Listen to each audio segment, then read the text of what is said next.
Le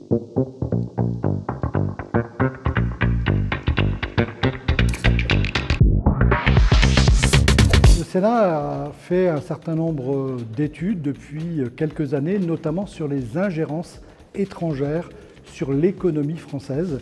Et on s'est aperçu qu'un certain nombre de secteurs étaient plus que sensibles à ces ingérences étrangères. Il y a un rapport qui a été fait tout récemment, il a été fait par un certain nombre de mes collègues et il y a des propositions concrètes. Mais on s'aperçoit que dans un certain nombre de ministères, on va dire régaliens, les choses sont prises sérieusement en compte, mais que dans l'agroalimentaire, il y a des efforts à faire. Et c'est pour ça que je suis très content que le séminaire se tienne ici sur ce thème de l'ingérence sur les produits agroalimentaires français. Bon, d'abord, faisons un petit constat. Depuis quelques années, on assiste en parallèle à deux actions fortes qui expliquent la décroissance de l'élevage en France. La première, c'est sous couvert d'un accompagnement par les pouvoirs publics de décroissance sur des motifs environnementaux.